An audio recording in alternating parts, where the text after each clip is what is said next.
ദൈവതിരുനാമത്തിന് മഹത്വമുണ്ടായിരിക്കട്ടെ. കർത്താവായ യേശു ക്രിസ്തുവിൻ്റെ നാമത്തിൽ എല്ലാവർക്കും എൻ്റെ സ്നേഹവന്ദനം. പരിശുദ്ധ ദൈവമാതാവിൻ്റെ വാങ്ങിപ്പ് പെരുന്നാളിനോടനുബന്ധിച്ചുള്ള ശൂനോയോ നോമ്പ് ദിവസങ്ങളിലൂടെയാണല്ലോ നാം ഇപ്പോൾ കടന്നുപോയിക്കൊണ്ടിരിക്കുന്നത്. ക്രൈസ്തവ ആത്മീയതയിലെ ശോഭയുള്ള വിളക്കാണ് പരിശുദ്ധ ദൈവമാതാവ്. ഞാൻ തന്നെ വഴിയും സത്യവും ജീവനും എന്നരുളി ചെയ്ത ക്രിസ്തു എന്ന സത്യമാർഗത്തിലേക്ക് വഴി കാട്ടുന്ന പ്രകാശമാണ് പരിശുദ്ധ മാതാവ്.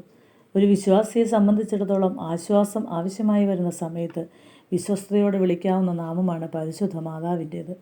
കാനാവിലെ കല്യാണ വീട് മുതൽ ഇന്നേ വരെ ആവശ്യക്കാർക്ക് സമീപസ്ഥയാണ് പരിശുദ്ധ അമ്മ. മനുഷ്യപുത്രനായ ക്രിസ്തുവിനെ ഉദരത്തിൽ വഹിച്ചു എന്നതുകൊണ്ട് തന്നെ ദൈവസന്നിധിയിൽ ഏറ്റവും അംഗീകരിക്കപ്പെട്ട വ്യക്തിത്വമാണ് പരിശുദ്ധ മാതാവിൻ്റേത്. അതുകൊണ്ട് തന്നെ എലിസബത്ത് പറഞ്ഞതുപോലെ പിതാക്കന്മാർ ദൈവമാതാവ് എന്ന് അവളെ സംബോധന ചെയ്തിരിക്കുന്നു. ദൈവമാതാവിൻ്റെ വാങ്ങിപ്പിനെക്കുറിച്ച് വിശുദ്ധ വേദപുസ്തകത്തിൽ വ്യക്തമായ ചിത്രീകരണങ്ങളില്ല. എന്നാൽ പ്രിയരെ, പരിശുദ്ധ സഭയുടെ ആരാധനാ ക്രമീകരണത്തിൽ ശൂനോയോ ദിവസത്തെ ഏവൻഗേലിയോനോടനുബന്ധിച്ചുള്ള പ്രാർത്ഥനാഗാനത്തിൽ ഈ സംഗതിയെക്കുറിച്ച് വ്യക്തമായി പരാമർശിക്കുന്നുണ്ട്. ഇന്ത്യയുടെ അപ്പോസ്തലനായ തോമാസ് ലീഹ പ്രാർത്ഥിച്ചു കൊണ്ടിരുന്ന സമയത്ത് പരിശുദ്ധാത്മാവ് വന്നു പറഞ്ഞു, നിന്റെ നാഥൻ്റെ അമ്മയുടെ ശവസംസ്കാരം അങ്ങ് യെരുശലേമിൽ നടക്കുന്നു, നീ അവിടേക്ക് ചെല്ലുക എന്ന്. പെട്ടെന്ന് ഇന്ത്യയിൽ നിന്ന് യെരുശലേമിലേക്ക് എത്തിച്ചേരുവാൻ ഇന്നത്തെ പോലെ സൗകര്യങ്ങളൊന്നുമില്ല. അപ്പോൾ ഒരു മേഘം വന്ന് തോമാസ് ലീഹയെ എതിരേൽക്കുകയാണ്. ഇങ്ങനെ ഒരു മേഘത്തിൽ തോമാസ് ലീഹ യെരുശലേമിലേക്ക് യാത്ര ചെയ്യുന്ന വേളയിൽ അദ്ദേഹം ഒരു സ്വർഗ്ഗ സൈന്യത്തെ കാണുകയാണ്.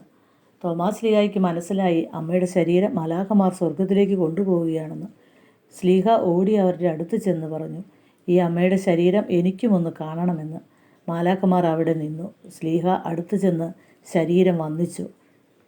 തോമാസ് ലീഹ ഇത് കണ്ടു എന്നതിന് അടയാളമായി മാതാവിൻ്റെ റൂമാലും ഇടക്കെട്ടും തോമാസ് ലീഹായ്ക്ക് നൽകി. ഇതുമായി തോമാസ് ലീഹ തിരികെ യെരുശലേമിലേക്ക് ചെന്നു. യെരുശലേമിൽ ഗെത്സീമോനിൽ മാതാവിനെ അടക്കം ചെയ്ത കല്ലറയ്ക്ക് മുമ്പിൽ ചെന്നു. മറ്റു ശിഷ്യന്മാരും അവിടെ ഉണ്ടായിരുന്നു. തോമാസ് ലീഹ അവരോട്, കല്ലറയുടെ വാതിൽക്കിലെ കല്ലൊന്ന് മാറ്റൂ, അമ്മയുടെ ശരീരം എനിക്കൊന്ന് കാണണമെന്ന് പറഞ്ഞു. അവർ കല്ല് മാറ്റിയപ്പോൾ കാണുന്ന കാഴ്ച അവരെ അത്ഭുതപ്പെടുത്തി. അവർ അടക്കിയ ശരീരം അവിടെ ഇല്ല. എല്ലാവരും പറഞ്ഞു, ഞങ്ങൾ ഇവിടെ തന്നെയാണ് മാതാവിനെ അടക്കിയതെന്ന്. തോമാസ് ലീഹ വളരെ സന്തോഷത്തോടെ അപ്പോൾ അവരോട് പറഞ്ഞു, മാതാവിൻ്റെ ശരീരം മാലാഖമാർ സ്വർഗത്തിലേക്ക് കൊണ്ടുപോയി. ഞാനതിന് സാക്ഷിയാണ്. ഇതാ തെളിവായി നിങ്ങൾ അടക്കം ചെയ്തപ്പോൾ അമ്മയെ ധരിപ്പിച്ച റൂമാലും ഇടക്കെട്ടുമെന്ന് പറഞ്ഞുകൊണ്ട് അതവരെ കാട്ടിക്കൊടുക്കുന്നു. ഇത് കണ്ട് എല്ലാവരും ചേർന്ന് ദൈവത്തെ സ്തുതിച്ച് മഹത്വപ്പെടുത്തിയെന്ന് പറഞ്ഞാണ് ആ ഗാനം അവസാനിക്കുന്നത്. പ്രിയരെ, ദൈവപുത്രനെ വഹിച്ച ഉദരം അല്ലെങ്കിൽ ദൈവപുത്രൻ വസിച്ച ശരീരം മരണശേഷം നാശത്തിലേക്ക് പോകാതെ സ്വർഗത്തിലേക്ക് എടുത്തു. സ്വർഗസൈന്യം അമ്മയെ സ്വർഗത്തിലേക്ക് കൊണ്ടുപോയതിൻ്റെ ഓർമ്മയാണ് ഈ ശൂനോയോ പെരുന്നാൾ.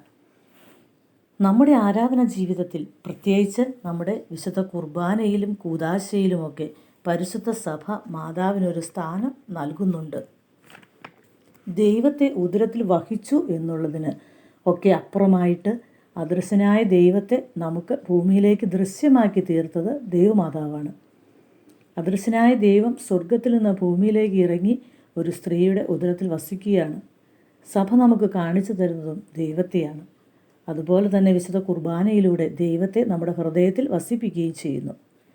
ദൈവമാതാവും വിശുദ്ധന്മാരും ദൈവത്തിൻ്റെ വലത്തുഭാഗത്ത് നമുക്ക് വേണ്ടി പ്രാർത്ഥിക്കുന്നു. എന്നാൽ പരിശുദ്ധ അമ്മ മറ്റു പരിശുദ്ധന്മാരിൽ നിന്നെല്ലാം വ്യത്യസ്തയാണ്. രണ്ട് തരത്തിലാണ് ദൈവം ഒരാളെ വിളിക്കുന്നത്. ഒന്ന്, തനിക്ക് വേണ്ടി പ്രവർത്തിക്കാൻ. പ്രവാചകന്മാരെയും നീതിമാന്മാരെയും പരിശുദ്ധന്മാരെയും ദൈവം തിരഞ്ഞെടുത്തത് തനിക്ക് വേണ്ടി പ്രവർത്തിക്കുവാനാണ്. അങ്ങനെ അവർ ദൈവരാജ്യത്തിന് ഉപകാരികളായി മാറി. രണ്ടാമതായി ചിലരെ ദൈവം തിരഞ്ഞെടുക്കുന്നത് തനിക്ക് പ്രവർത്തിക്കുവാനാണ്. അവിടെ അവർ ഉപകാരികളല്ല, ഉപകരണങ്ങളാണ്. പരിശുദ്ധ അമ്മ ദൈവരാജ്യത്തിന് ഉപകാരിയല്ല, സ്വർഗത്തിലെ ദൈവത്തിൻ്റെ ഉപകരണമാണ്. മനുഷ്യാവതാരം ചെയ്ത ക്രിസ്തുവിന് വേണ്ടി ദൈവം തിരഞ്ഞെടുത്ത ഉപകരണമാണ്. അതാണ് അമ്മയെ, മറിയത്തെ മറ്റുള്ളവരിൽ നിന്നും വ്യത്യസ്തയാക്കുന്നത്. ലൂക്കോസിൻ്റെ സുവിശേഷം 2-ാം അധ്യായം 35-ാം വാക്യം വായിക്കുമ്പോൾ നമുക്കവിടെ കാണാം, നിന്റെ സ്വന്തം പ്രാണനിൽ കൂടി ഒരു വാൾ കടക്കുമെന്ന്. ആ വാളും പേറിക്കൊണ്ടാണ് ശിഷ്ടകാലം മാതാവ് ജീവിച്ചത്. 2-ാം സ്വർഗമെന്നാണ് പരിശുദ്ധ അമ്മയെ വിശേഷിപ്പിക്കുന്നത്. ഉൽപ്പത്തി പുസ്തകം 22-ാം അധ്യായം വായിക്കുമ്പോൾ തൻ്റെ മകനെയും കൊണ്ട് മോറിയാമല കയറുന്ന അബ്രാഹാമിനെ നമുക്ക് കാണാം. അബ്രാഹാമിൻ്റെ കയ്യിൽ വാളും തീയുമുണ്ട്. എന്തിനാണ് ഈ വാളും തീയുമെന്ന് നമുക്കറിയാം. വാൾ ബലിവസ്തു അറുക്കുന്നതിന് വേണ്ടിയും തീ അതിനെ ദഹിപ്പിക്കുന്നതിനുമാണ്. മോറിയാമല കയറിയ അബ്രാഹാമിൻ്റെ വാൾ പുത്രദുഃഖത്തെക്കുറിച്ചുള്ള ആത്മസംഘർഷത്തിൻ്റെ വാളാണ്. ജീവിതമെന്ന മോറിയാമല കയറിയ ഒരമ്മയുണ്ട്. അതാണ് പരിശുദ്ധ മറിയം. അബ്രാഹാമിൻ്റെ കയ്യിൽ അഗ്നിയും വാളുമുണ്ട്. എന്നാൽ അമ്മയുടെ ഉദരത്തിൽ സ്വർഗീയ അഗ്നിയാകുന്ന ക്രിസ്തുവുണ്ട്. അത് ചങ്ക് പിളർത്തി കളയുന്ന വാളാണ്. പ്രിയരെ, ജീവിതത്തിൽ ചില പദവികൾ വരുമ്പോൾ, സമ്പത്ത് വർദ്ധിക്കുമ്പോൾ നാം അഹങ്കാരികളാകുന്നു. പരിശുദ്ധ അമ്മ താഴ്മയുടെ വിളനിലമാണ്. ഈ പ്രപഞ്ചത്തിൻ്റെ സൃഷ്ടാവിനെ ഉദരത്തിൽ വഹിക്കുവാൻ ഭാഗ്യം ലഭിച്ചവളാണ് പരിശുദ്ധ മാതാവ്. അമ്മ മറിയത്തെ ഈ വാൾ പക്വതപ്പെടുത്തുന്നു. പക്വതപ്പെട്ട് കഴിഞ്ഞാൽ അതിന് ബഹളങ്ങളോ ഒച്ചപ്പാടുകളോ ഒന്നുമില്ല. അത് ശാന്തമായിരിക്കും. നമ്മൾ അപ്പമുണ്ടാക്കുവാൻ തയ്യാറാക്കിയ മാവ് അപ്പക്കല്ലിൽ ഒഴിക്കുമ്പോൾ ഭയങ്കര ശബ്ദകോലാഹലമാണ്. എന്നാൽ അത് വെന്തു വരുമ്പോൾ അതിൻ്റെ ശബ്ദം കുറയുന്നു. പൂർണ്ണമായി മുരിഞ്ഞു കഴിയുമ്പോൾ ശബ്ദം കേൾക്കാനേയില്ല. പ്രിയരെ, നമ്മുടെ ജീവിതം വെറും ജൽപ്പനങ്ങൾ മാത്രമാവാതെ പരിശുദ്ധ അമ്മയെപ്പോലെ താഴ്മയും വിനയവും സഹജീവികളോട് കരുതലും സ്നേഹവുമുള്ളവരായി നമ്മുടെ ജീവിതം കൊണ്ട് സാധിക്കണം.